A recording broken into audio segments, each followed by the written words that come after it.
Meu filho, boa tarde.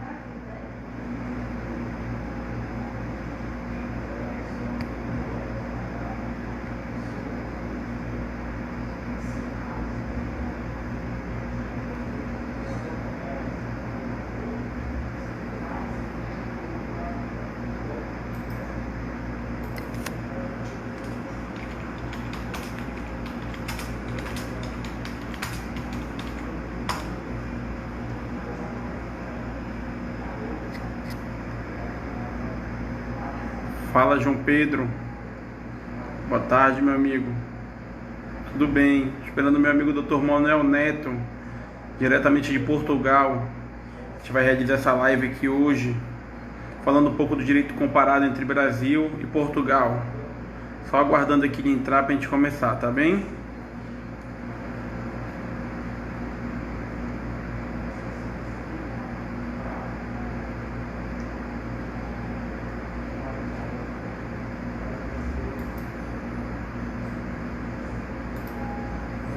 Boa tarde a todos.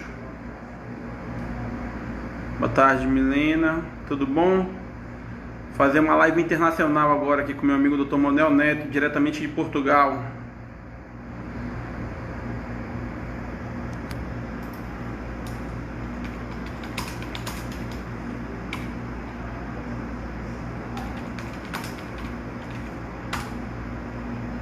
Deixa eu ver se consigo colocar aqui o tema da live, fixar.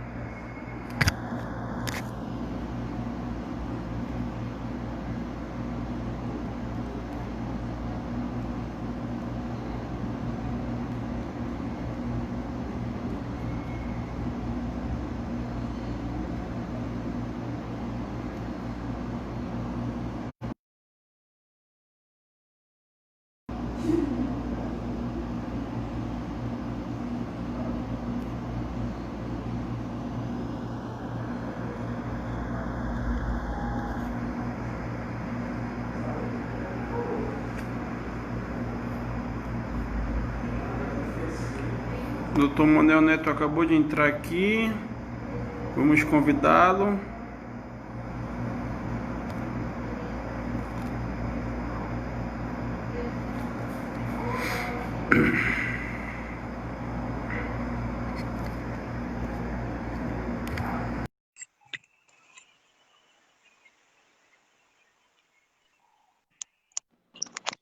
Boa tarde, meu amigo. Boa noite aí para você, né? Boa tarde, meu amigo. Olha, aqui já são exatamente 8h01 da noite. Antes do mais, eu fico muito feliz por esse convite. Fico muito feliz por estar vendo novamente, sabe? Eu acompanho ainda aqui de longe a sua trajetória, a sua carreira. Embora seja um jovem advogado, é um brilhante advogado. E olha, Obrigado. você, ano passado, recebeu o prêmio que era do meu tio, não foi? Sim, um prêmio que é do Instituto Paraense do Direito de Defesa, um instituto muito respeitado aqui no estado do Pará. Não sai do meu lado, Dr. Arnaldo Lopes de Paula, uma linda homenagem feita a ele.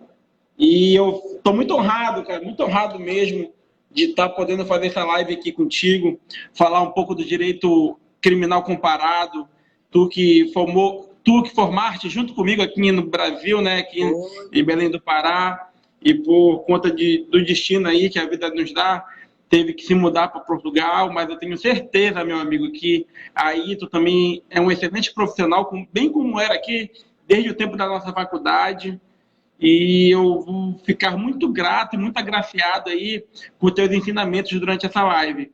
Antes de nós começarmos, eu quero aqui mandar um beijo, um abraço para todas as pessoas que já nos acompanham, a minha esposa que também está aqui online nos assistindo, dizer para ela que eu amo demais, além de nossas amigas, doutora, a Milena, que está direto da Suíça nos acompanhando, quer compartilhar Olha nossa só. live com os amigos de lá. E, meu amigo, mais uma vez, doutor Manuel Lobato Neto, é uma grande honra estar dividindo aqui essa live com Vossa Excelência que formou ao meu lado aqui no Brasil, entretanto esteve aqui por conta da vida, se mudar para Portugal. Acompanho também a sua trajetória, seu canal no YouTube que bomba, ouviu? E eu tenho certeza que o senhor irá nos orientar nessa tarde de terça-feira e já de noite aí em Portugal, com as suas experiências, e também dar algumas dicas para aquelas pessoas, né, que eu estou sabendo que tem muito advogado brasileiro indo aí para Portugal tentar a vida na advocacia. E a palavra está com Vossa Excelência a partir de agora. Faça suas considerações iniciais para, no momento posterior, nós começarmos a nossa live de fato. Olha, para já, eu como ainda não tenho o domínio dessas tecnologias, deixa eu ver se eu consigo partilhar essa live no meu Facebook, para as pessoas acompanharem. Eu estou a entrar aqui pelo computador, que pelo computador aqui eu não consegui, realmente é mais complicado, mas eu já consigo me ver aqui, vou partilhar a live. Vou partilhar aqui e já começamos. É melhor mesmo fazer isso aqui pelo telefone, porque pelo computador é mais complicado. Mas, enfim, enquanto eu não consigo partilhar, eu gostaria de salientar um pouco acerca de como os nossos laços se formaram, porque isso é muito importante, sabe? Até mesmo porque não se trata de uma live de pessoas desconhecidas, não se trata de uma live tão somente ligadas por questões de intimidade nas áreas que labutam. Na verdade, o Bruno, nós estudamos juntos, eu tive a honra de concluirmos a faculdade juntos, e desde o início da faculdade, você tinha tinha e tem, na verdade, uma característica que eu admiro muito, que é a humildade. Obrigado. Digo isso sem hipocrisia nenhuma. Digo-te isto sem hipocrisia nenhuma, porque realmente é um valor que poucas pessoas têm. Chama-se humildade.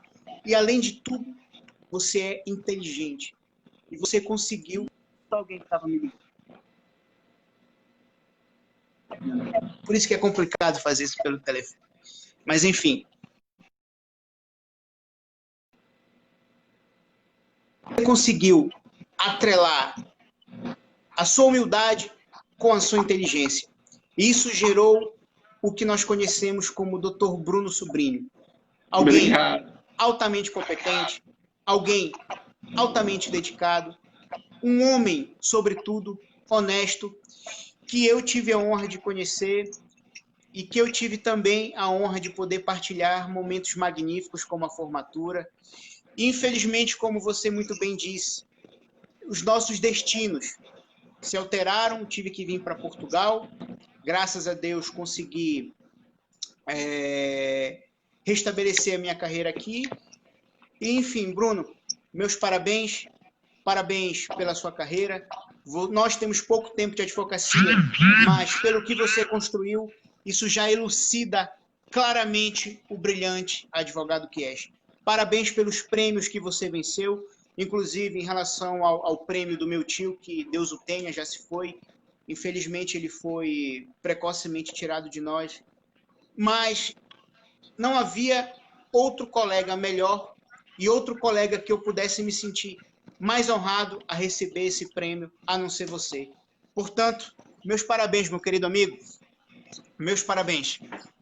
Obrigado, Manuel. Manuel, continuando aqui, devido ao horário e respeitando as pessoas que estão nos assistindo, nós vamos começar aqui um pouco do nosso bate-papo, falando sobre a sua experiência nessa ida para Portugal, como se deu, entendeu? Toda essa burocracia, ou então todo esse procedimento para você começar a advogar em outro país, um país diferente no qual você se formou, você fez a prova da OAB, você vinha traçando uma carreira profissional brilhante ao lado do seu tio, saudoso Dr. Arnaldo Lopes de Paula, que é uma pessoa que era uma referência para todos os jovens advogados, um grande tribuno, e você vinha nessa mesma trajetória. Você, mais uma vez, é um grande tribuno, eu já me honro de ser teu amigo, desde o tempo da faculdade, tempo do STFABEL, onde nós debatimos as teses jurídicas divergentes, entretanto, sempre com muita postura, meu amigo. Então, eu quero te perguntar, como é que funciona o acordo de reciprocidade entre Brasil e Portugal, tanto no aspecto profissional quanto no aspecto pessoal. Como foi a tua chegada em Portugal? Quais foram as dificuldades que tu teve para poder começar a exercer atividade profissional aí dentro de outro país, de um país europeu, que fica totalmente distante do nosso país, culturas diferentes? Você pode nos dizer um pouquinho da sua trajetória profissional durante esse tempo aí? Pois bem, Bruno, pergunta excelente. E essa pergunta, infelizmente, ela tem vínculo direto com a morte do meu tio.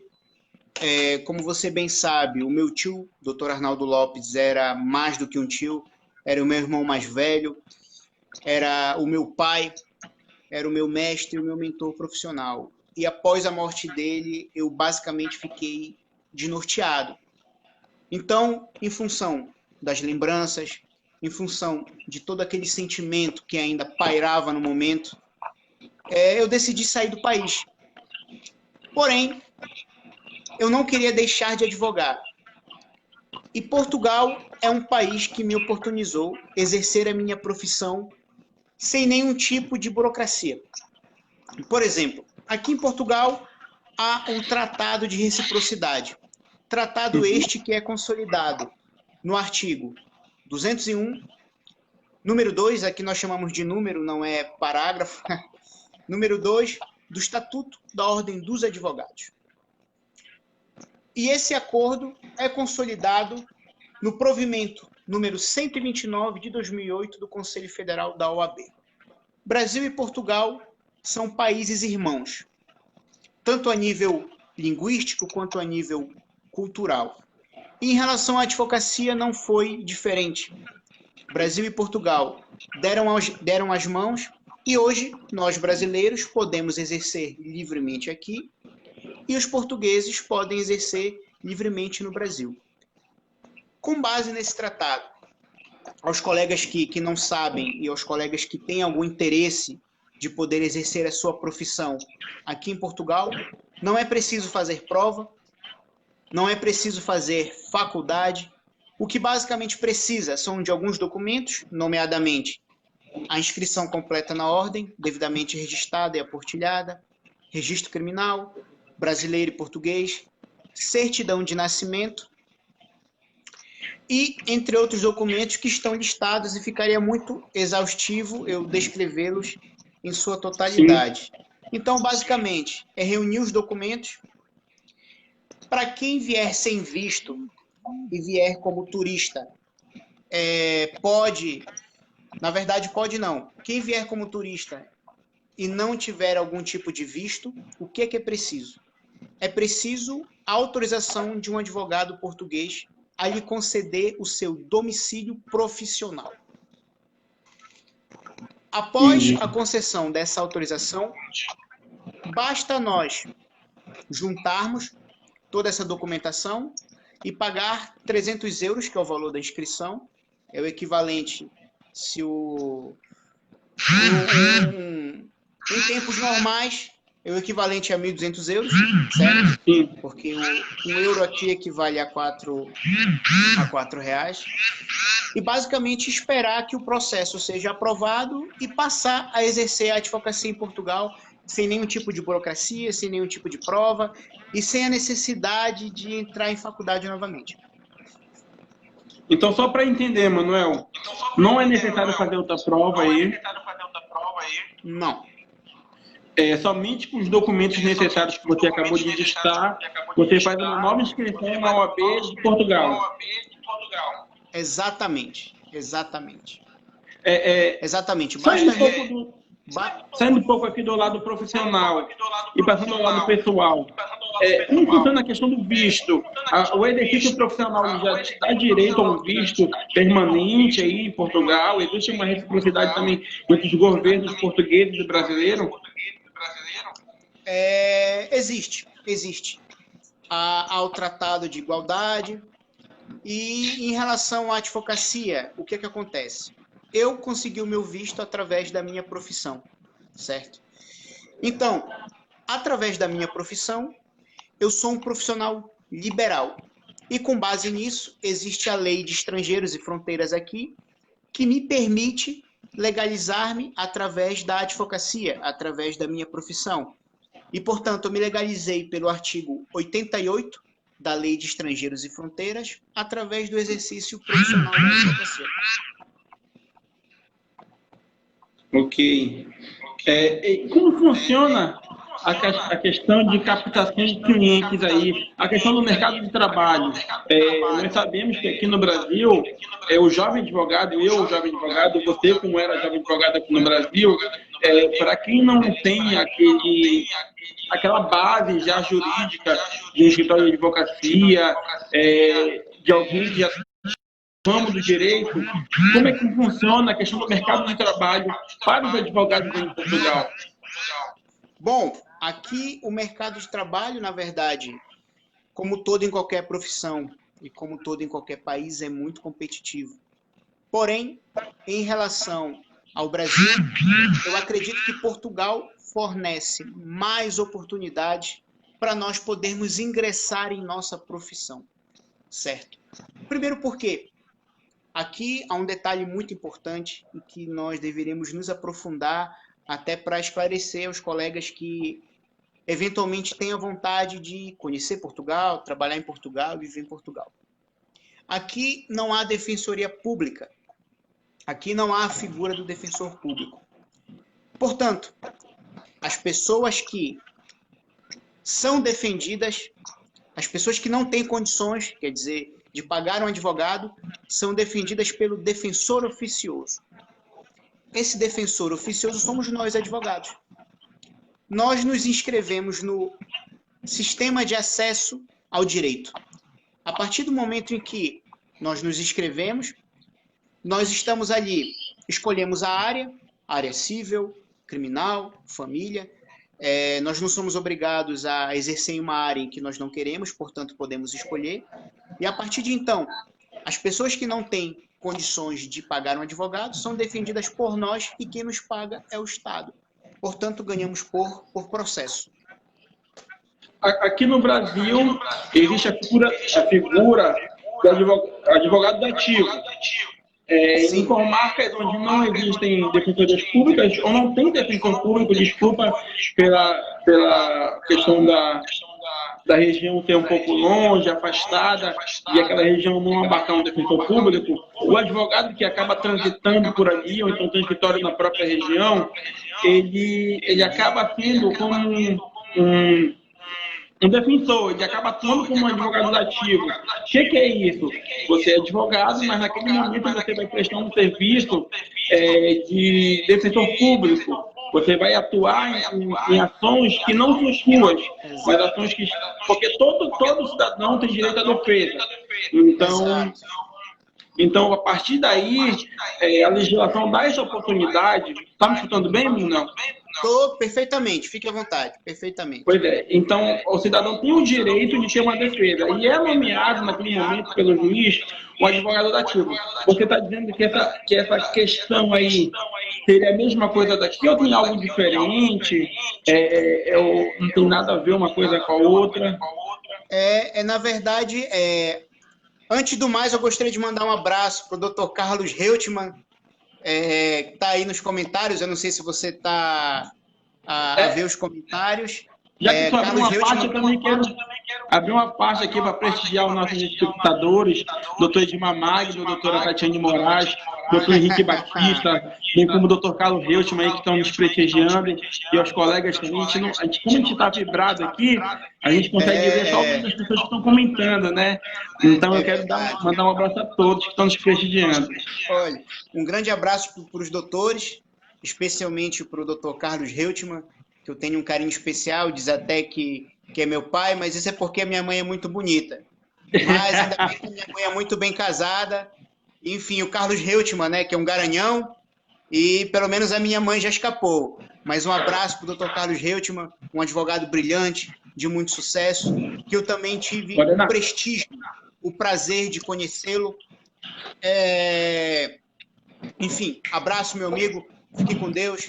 E estou muito feliz por você estar bem, tanto pessoalmente quanto profissionalmente. Agora, meu amigo, em relação à advocacia oficiosa e o defensor dativo, a base é a mesma: defender pessoas que não têm condições de pagar um advogado. Entretanto, aqui isso é muito mais organizado. Primeiro porque, como não há defensor oficioso, nós somos os responsáveis pelo patrocínio forense das pessoas sem condições econômicas de arcar com um advogado. E aqui é mais organizado porque há todo um sistema. Nós nos inscrevemos, a inscrição, na verdade, não precisa fazer nenhum tipo de prova, basta estar com as cotas em dia, o que nós chamamos de anuidade no Brasil, para se inscrever. Podemos escolher a área de atuação, bem como, no próprio sistema, após o processo encerrar, nós podemos pedir os honorários, e os honorários sempre são pagos sem problema nenhum. Eu sei que, infelizmente, aí no Brasil temos muitos problemas com relação ao pagamento dos defensores dativos, e aqui não há. Aqui, graças a Deus, não há.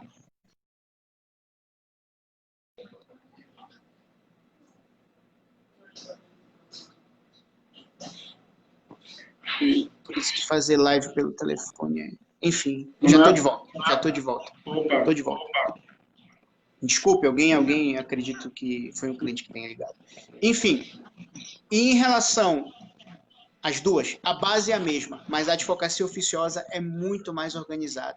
Além de que, como eu havia dito anteriormente, é a porta de entrada para que os jovens advogados possam ter seu espaço no mercado de trabalho, para que os jovens advogados possam poder formar a sua clientela através da advocacia oficiosa.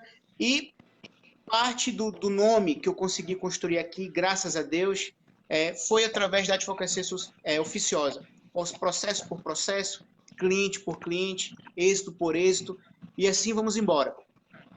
Interessante, meu amigo, essa questão da advocacia oficiosa que você vem tratando aqui pra gente, porque realmente dá uma notoriedade, né, ao jovem advogado. Por exemplo, se nós tivéssemos uma lista dessa aqui, uma banca dessa aqui no Brasil, no qual você poderia fazer inscrição e, no caso, quem não tivesse condições teria a faculdade de ser defendido por um advogado, seria interessante também para dar notoriedade àquele jovem advogado. Infelizmente aqui, ou felizmente, por conta das pessoas que não têm condições de pagar um advogado, nós temos a defensoria pública, e eu acredito que seria um conflito muito grande, tendo em vista que já há um conflito em questão da advocacia dativa, no qual muitos colegas têm dificuldade, como você bem sabe, em receber. Entretanto, o OAB aqui do Pará, pelo menos, vem brigando há muito tempo por conta disso, conseguiu uma grande vitória junto ao governo do estado, onde estão sendo feitos acordos de advogados ativos junto ao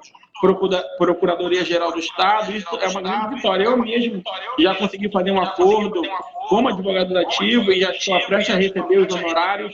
Isso é muito importante. É verdade. Infelizmente, como já está consolidada a figura do defensor público, atualmente é muito complicado tentar aplicar esse sistema no Brasil. Agora, eu particularmente entendo que deveriam tentar, deveria ser aplicado, até mesmo porque nós temos que ter uma porta de entrada para poder exercer a nossa profissão. Nós temos que ter. O Estado teria que nos oportunizar isso. Afinal, nós somos indispensáveis para a administração da justiça. Ora, se somos indispensáveis, por que nos tiram do serviço público? Por que nos tratam como exceção? Então, eu sei que seria um assunto muito polêmico aí no Brasil, mas eu sou a favor da extinção da figura da defensoria pública e seria a favor da implantação da advocacia oficiosa, porque aí sim não haveria um salário fixo, o advogado ganharia por trabalho e com isso ele iria se estimular a fazer o melhor trabalho possível, iria ganhar o advogado, iria ganhar a sociedade como um todo. Sim. Emanuel, eu quero mandar um grande abraço aqui também para o nosso grande mestre, Dr. Luiz Araújo, que está nos prestigiando aqui. Não sei se você conhece ele, lembra dele? Conheço. Gente boa demais, né? Manda um abraço. Emanuel, já entrando aqui no grande tema, né, no qual nos fez fazer essa live aqui, já o direito comparado, comparar um pouco a advocacia criminal aqui, a gente tem aqui no Brasil, os procedimentos e a matéria de direito penal, com a advocacia criminal que você está vendo aí em Portugal, exercendo através da sua profissão tão digna que você está agora labutando aí no país vizinho, no país irmão, como você bem falou.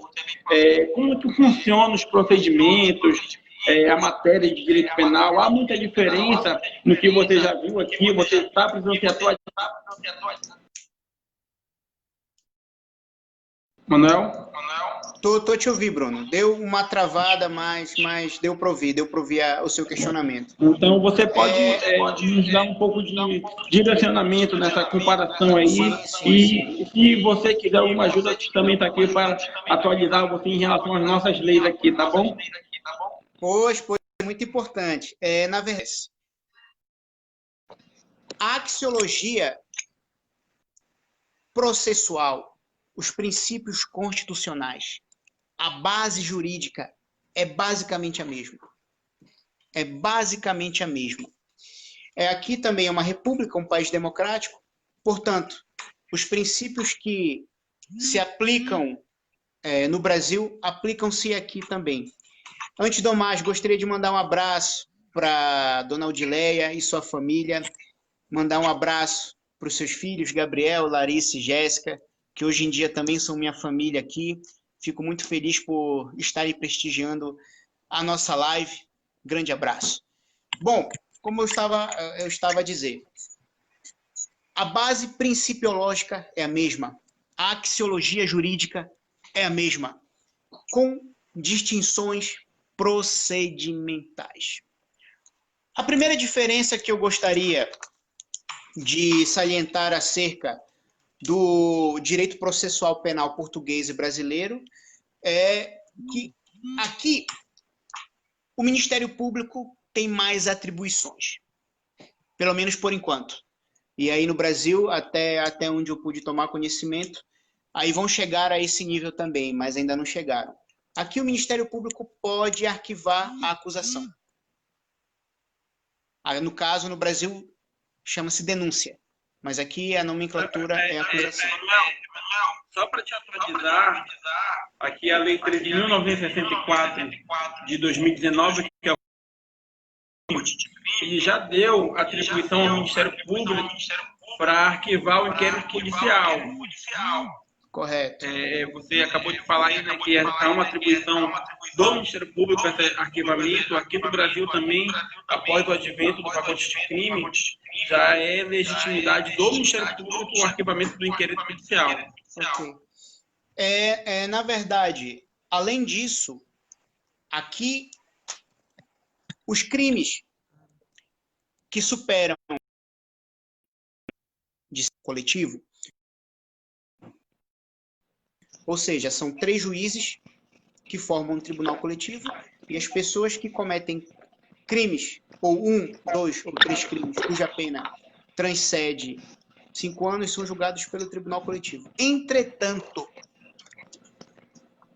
pelo artigo 16 do Código de Processo Penal português, se o Ministério Público, no momento em que oferece a acusação, entender que o arguido, aqui nós chamamos de arguido, não será condenado a pena máxima ou superior a 5 anos, ele pode deslocar a competência do tribunal coletivo para o tribunal singular. Agora, eu gostaria de fazer uma pontuação em relação a isso, porque, embora... diz? Manuel, como se fosse o juizado especial criminal e o juizado comum? Não, a jurisdição é a mesma, mas é como se fosse o juiz singular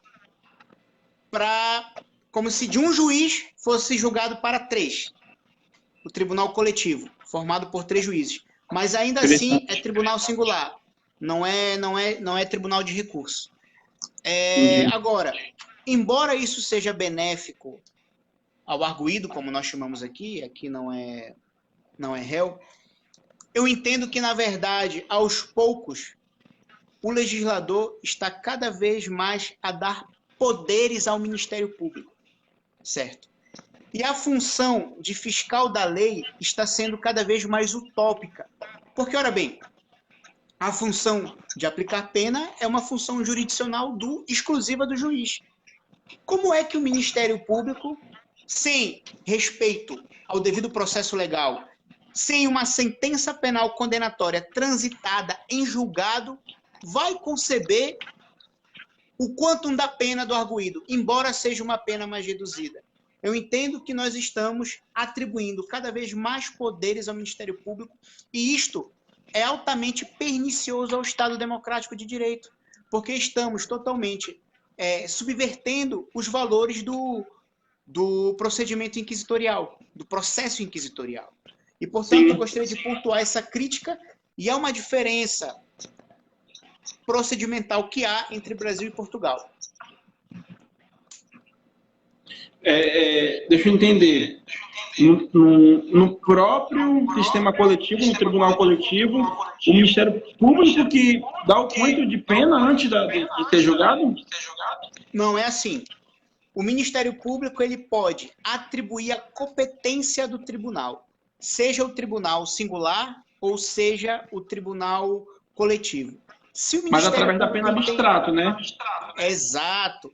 Quando o Ministério Público oferece acusação, supondo que os crimes em que o arguido é acusado, a pena dá 6 anos de prisão, mas o Ministério Público entende que o arguido não será condenado a 6 anos, ele pode mandar a competência para o tribunal singular e não para o coletivo, entendendo que ele pode ser aplicada uma pena de 4 ou 5 anos nele, certo? O que eu acho totalmente equivocado.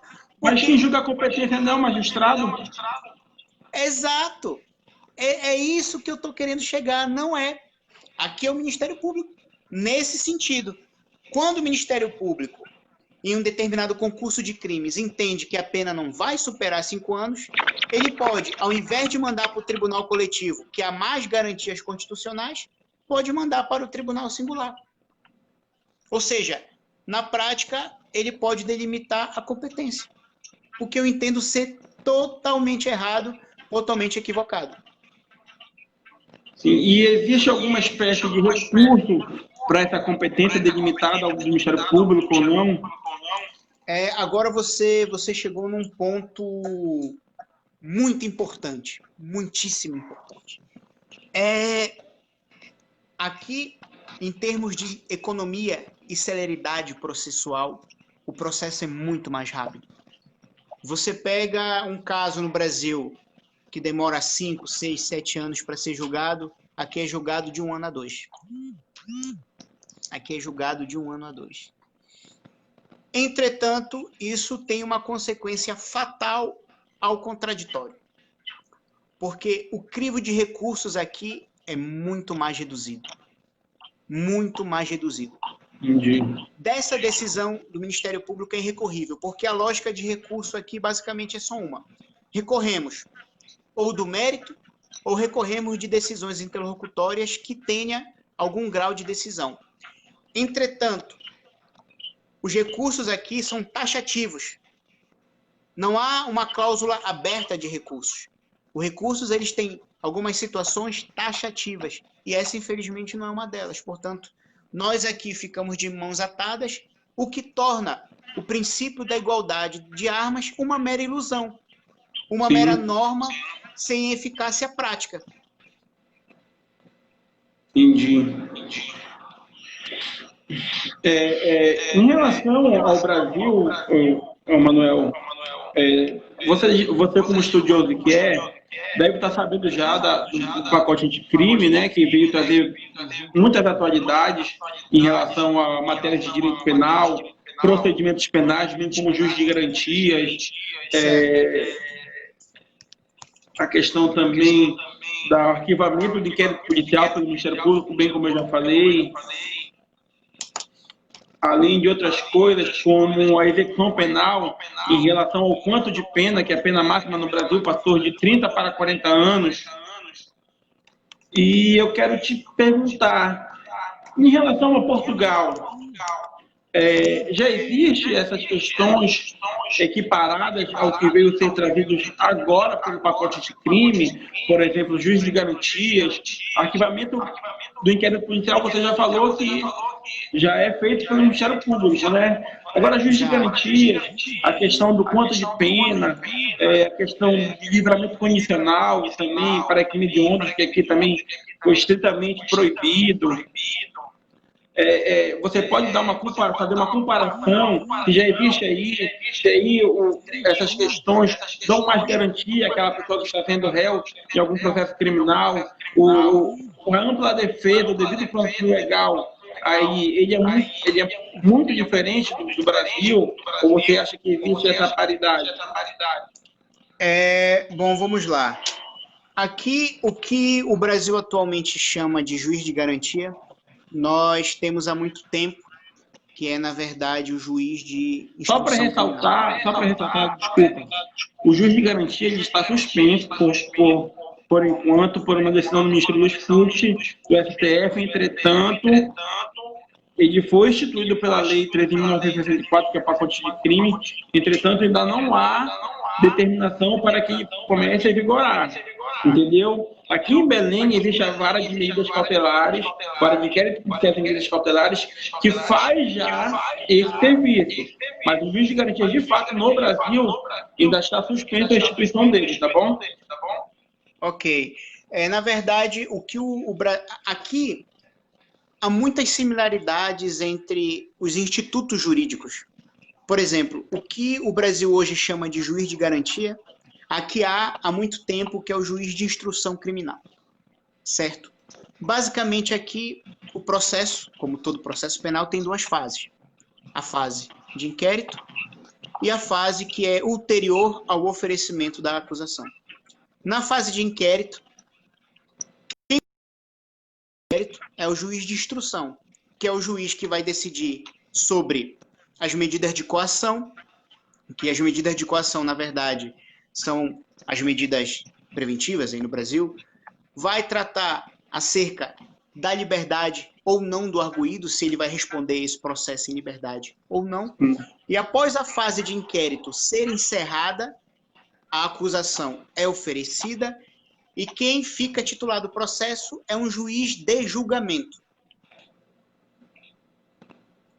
Portanto, o que querem aplicar hoje aqui no Brasil, hoje no Brasil, aí no Brasil, quer dizer, já me sinto em casa, só de falar com você, aqui já há muito tempo. E aqui, na verdade, há alguns institutos muito interessantes. Embora o nosso contraditório ele seja muito mitigado, o Estado e o legislador investem muito na celeridade processual. E os crimes de menor potencial ofensivo, cuja pena, em abstrato, não ultrapasse 5 anos e o arguido não tenha condenações criminais ou não tenha sido beneficiado por este instituto anteriormente, ele pode ter o seu processo suspenso mediante o cumprimento de algumas regras de conduta. Por exemplo, se alguém... Diga. Aqui é o acordo de não persecução penal que foi instituído também pelo pacote de crime. Só que, no caso desse instituto, ele também é cabível nos crimes particulares, nos crimes públicos, nos crimes semipúblicos, desde que estejam presentes esses requisitos. Por exemplo, se alguém comete o crime de condução sem habilitação legal, que no caso é a condução sem CNH, condução sem carta de condução, condução sem habilitação. É um crime que não tem uma pena de 5 anos, é um crime de menor potencial ofensivo, certo? E, portanto, o legislador entende que não há razão para ver todo aquele trâmite processual. Então, nesse caso, logo na fase preliminar, na fase de inquérito, o Ministério Público pode propor a suspensão provisória deste processo, o arguido cumpre essas injunções e o processo é arquivado e o melhor, nem fica no registro criminal, nem fica nos antecedentes criminais. Esse que é o mais interessante. Aqui, ó. Aqui no Brasil, constituído também pela Lei 13.964, que é o pacote de crime, né? É o artigo 28A do Código de Processo Penal, que vem discutir também acerca desses crimes cujo a pena em abstrato não ultrapassem o valor de... Só confirmar aqui.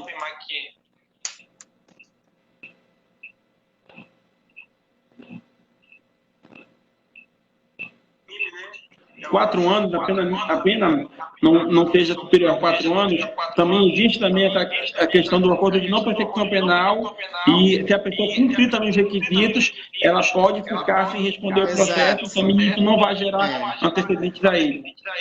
Exato. Aqui, na verdade, se for um crime público, tiver alguma pessoa ofendida, vamos supor, um crime de violência doméstica não agravado pelo resultado.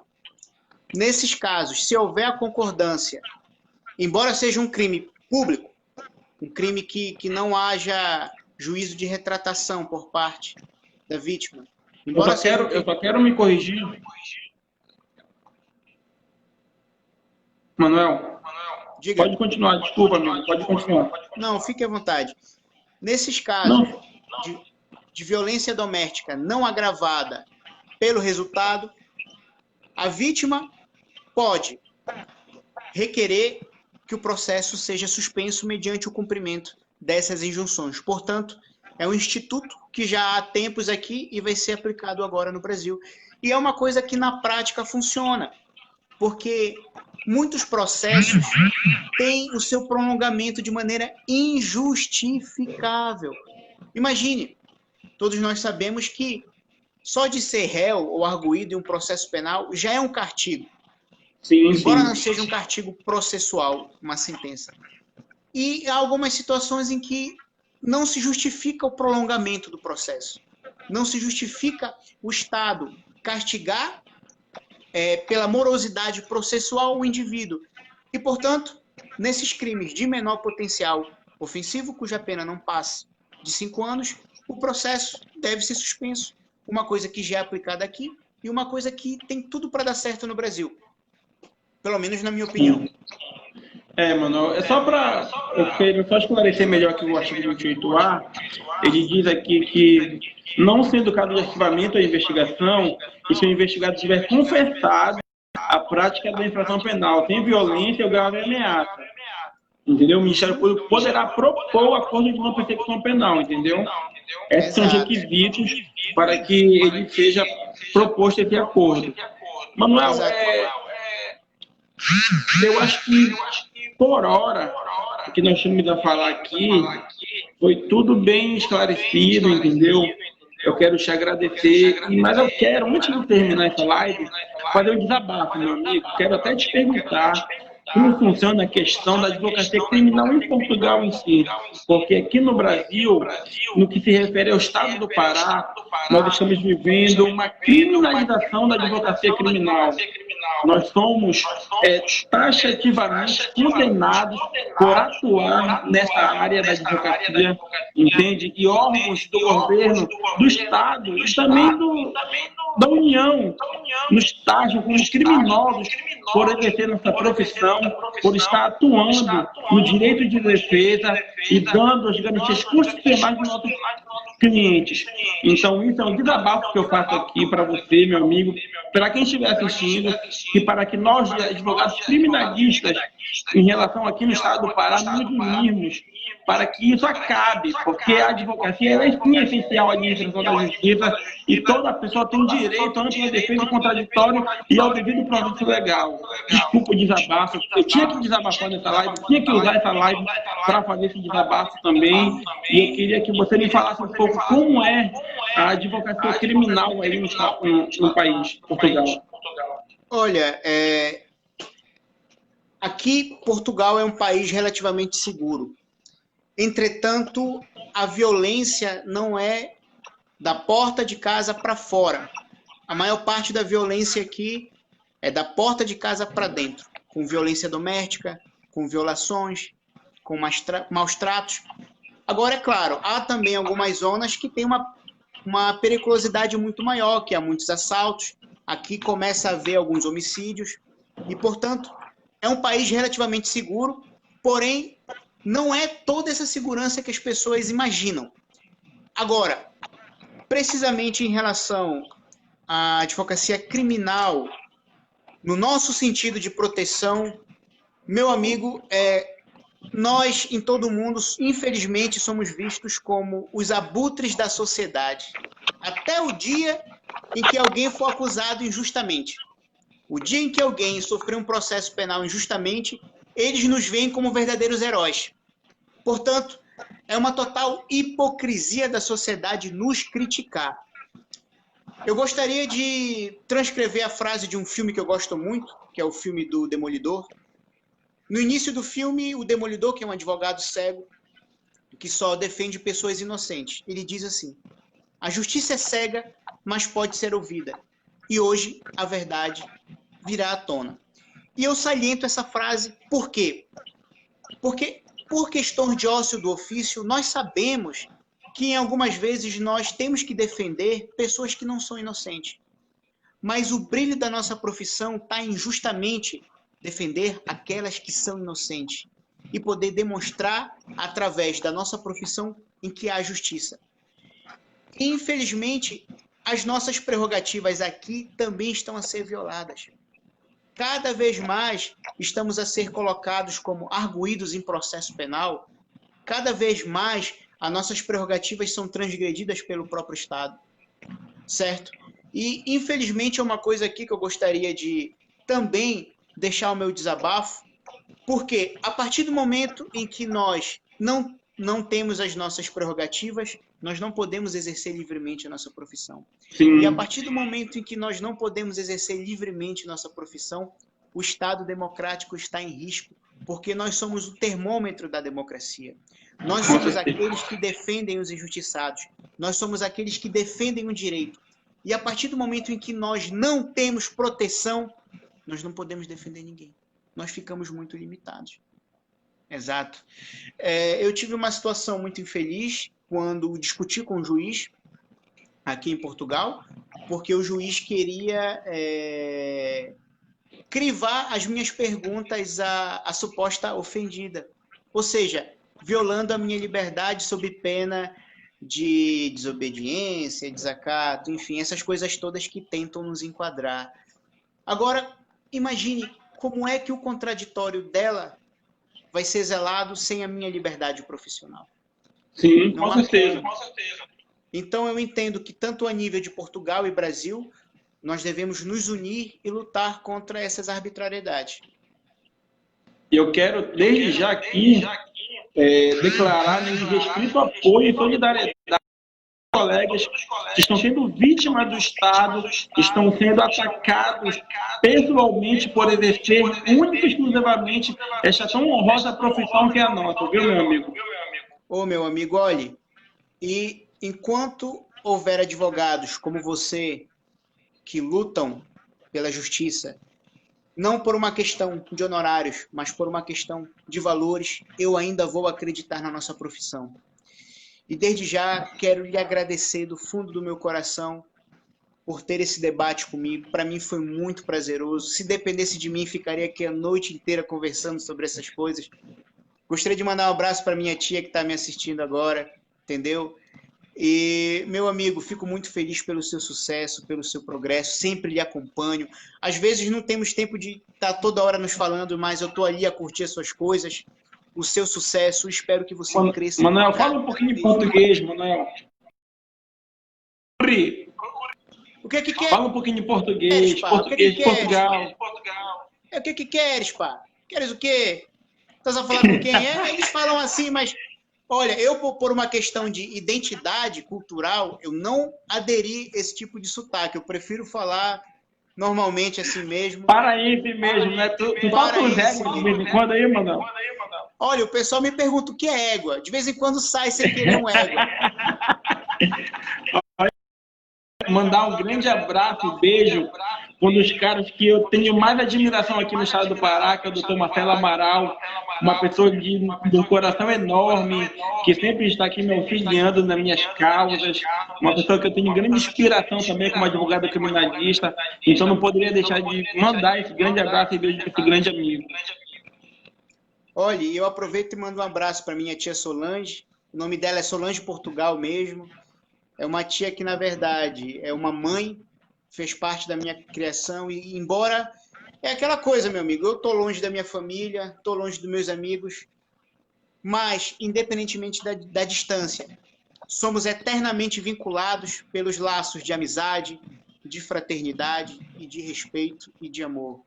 E olha, que Deus é contigo, Manuel. Quando quiser, está convidado para visitar Portugal e ficar aqui comigo. Na hora. Manuel, mais uma vez eu quero te agradecer, meu irmão, por essa brilhante live. Você deu um show aqui pra gente. Eu te falei que eu não estava mais fazendo live, mas eu não teria como negar esse teu pedido. E eu espero, o mais rápido possível, também fazer outra logo, já que a gente fez essa primeira. Tenho certeza que você, como bem falei aqui no início da live, é um grande tribuno. Tenho honra e orgulho de ter já atuado ao teu lado nas cadeiras da faculdade aí no FT-Fabel, e eu já te admiro desde lá, então eu quero também fazer uma live sobre o Tribunal do Júri, o Tribunal do Júri no Brasil e o Tribunal do Júri em Portugal. Olha, vamos já deixar o pessoal, o público aqui um pouco no mistério, vamos marcar secretamente uma data e vamos fazer uma coisa mais dinâmica, mais interessante. E Bruno, sim. Na verdade... Emanuel, bora abrir um pouquinho para ver se alguém tem alguma pergunta para fazer. Se alguém tiver alguma pergunta, fique à vontade. Fique à vontade. Doutor Marcelo Amaral, doutora Tatiane Moraes aí, Edmar, quer saber alguma coisa do doutor Manuel? Querem mudar para Portugal, de repente? Olha, aqui em Portugal só não tem açaí. Por isso eu não sei se o pessoal vai querer vir. Aqui, o açaí daqui é com granola, mas não é o original, é o falsificado. Eu fico, olha, o pessoal me desonra quando me convida, vamos tomar um açaí, eu fico até feliz. Será que é da minha terra? Não, é com granola e não sei o que. Digo, não, desse eu não vou desonrar o meu povo, não vou desonrar o meu povo. Manuel, olha aqui no raio do meu lado, aqui, ó. Epa. Grande doutor Arnaldo Lopes. Meu amado tio, que Deus o tenha. Olha, eu gostaria de me tornar um terço do que esse homem foi, viu? Ele, para mim, é tudo. Temos uma pergunta aqui do doutor Marcelo Amaral. Amigo, algo de especial no CP ou CPP de Portugal que deveria ser implementado no Brasil? Bom, meu amigo, comentamos isso no vídeo. E o que vai ser implementado, o que aqui em Portugal nós chamamos de suspensão provisória do processo, é como o doutor Bruno muito bem esclareceu, é o que está no pacote anticrime, que foi suspenso pelo STF. Não, foi suspenso. O que foi suspenso foi o juiz de garantias. Sim. Mas o acordo de persecução penal, eu acredito, o Marcelo pode até confirmar aqui, mas acho que está em vigor. Ok. O que acontece? Em relação à questão de um instituto que eu acho que deveria ser implantado no Brasil, é justamente a suspensão provisória do processo. Por quê? Porque isso vai fazer com que os tribunais desinchem de processos totalmente desnecessários, de processos que são estimulados por crimes de bagatela que não há nenhum sentido. O indivíduo fica ali, espera 1, 2, 3 anos de uma sentença penal que nós, pela experiência, já sabemos o resultado. Inclusive, é até melhor para a própria sociedade, porque dentro desse acordo que o Bruno muito bem mencionou, o indivíduo, ao invés de cumprir um castigo penal, ele vai ajudar uma instituição de caridade, ele vai realizar um trabalho comunitário, além do que zela pelo princípio da economia e celeridade processual e faz jus às reais finalidades da pena. Olha, o Marcelo confirmou que o acordo de não persecução penal está em vigor, claro, evidente, tendo os requisitos do artigo 28A do Código de Processo Penal, o réu terá todo o direito de ter esse benefício proposto aí pela pacote de anticrime. Olha, muito obrigado, doutor Marcelo, pela sua colaboração.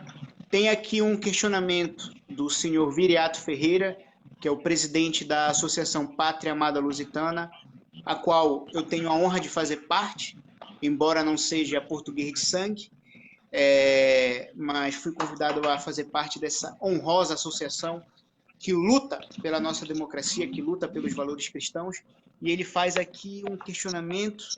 Temos que falar da grande criminalidade, corrupção, nepotismo, clientelismo. Aqui em Portugal não temos nenhum Jair Bolsonaro. Abraço. Em relação a essas situações, eu acho que temos que ter mais fiscalização.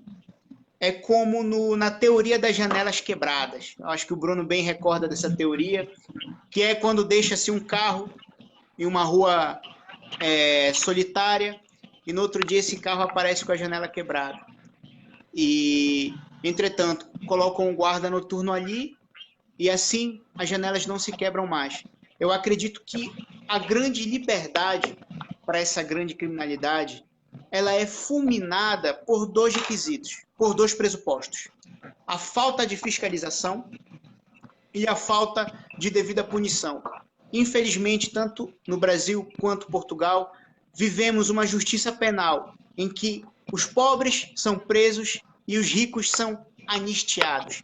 É uma total hipocrisia e é algo que temos que lutar para tentar um dia destruir. Olha, Manuel, o doutor Márcio Rangel, ele pediu uma prévia aqui da próxima live. Ele perguntou se há muita diferença entre o Tribunal do Júri brasileiro e o Tribunal do Júri de Portugal. Há muita Meus amigos, olha, vai ser uma live longa, porque há muita diferença. Desde a votação até a eleição dos jurados. Agora, uma coisa... Emanuel, uma questão que é de muita relevância, que nós batemos um papo um pouco antes da live, que eu esqueci de mencionar aqui, é a questão do procedimento na instrução. Como funciona o réu e ouvido no início, ouvido no final, as testemunhas. Aqui, na verdade, no Brasil, as testemunhas têm uma ordem. Testemunha de acusação, defesa e depois o réu. Aqui, o arguído, como nós chamamos, ele é ouvido primeiro e não há nenhum tipo de nulidade processual para tentar confrontar isso. Isso já é do próprio sistema. É por isso que eu volto a salientar. O sistema brasileiro, embora similar ao de Portugal, é muito mais garantista. É um sistema muito mais garantista que o de Portugal. Entendi. Portanto, há essa distinção. Acho que não tem mais nenhuma pergunta. Mais uma vez eu quero te agradecer essa oportunidade que tu me deste de fazer essa live internacional. Minha primeira live internacional aqui. E sucesso, que Deus te abençoe muito, muito mesmo. E eu espero o mais rápido possível te ver pessoalmente, sendo eu indo aí, ou sendo você vindo aqui, mas eu espero mais rápido possível poder te dar um abraço. Enquanto isso, um abraço virtual para você, viu? Olha, Bruno, eu mal terminei essa e já estou empolgado para a próxima. Você disse que estava quase desistindo de live. Mas olha, se depender de mim, não vai desistir não, que eu vou te perturbar com assuntos, com temas, para discutirmos aqui. Quem sabe até não formamos um gabinete de advocacia internacional. Opa, amém. Mas olha, meu amigo, a cada passo que você dá, é como se fosse uma batida alegre no meu coração. A cada vitória que você tem, eu vibro daqui. Porque você sabe que muito antes de nós sermos advogados, e já te respeitava, mas não é pela sua postura, não é pelo seu conhecimento, é porque você tem algo que hoje em dia está escasso, que é a humildade. E é por isso que você chegou aonde você está. Obrigado, meu amigo. Fique com Deus. Eu quero agradecer a todo mundo que prestigiou a gente aqui. E até a próxima, tá bom? Até a próxima, meu irmão. Deus te abençoe. Tchau, tchau. Amém. Abraço a todos que compartilharam, que assistiram e que participaram. Fiquem com Deus, pessoal. Até a próxima live E não se preocupem que eu e o Bruno, ocultamente, vamos preparar o conteúdo e vamos fazer algo mais dinâmico e vamos falar sobre o Tribunal do Júri no Brasil e o Tribunal do Júri em Portugal. Semelhanças e diferenças. Grande abraço e fiquem com Deus. Até a próxima. Amém. Ei, Manuel, Diga. vamos tirar aquela foto que eu esqueci, cara. Ah, tira aí que eu em tecnologia sou muito fraco, vai. Pera aí. Deixa eu fazer uma cara mais simpática. Ih, cara, mais simpática aqui.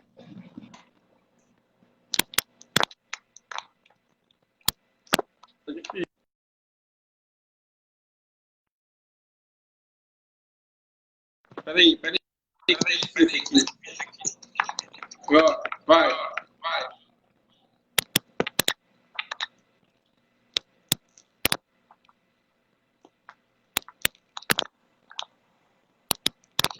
Acho que foi.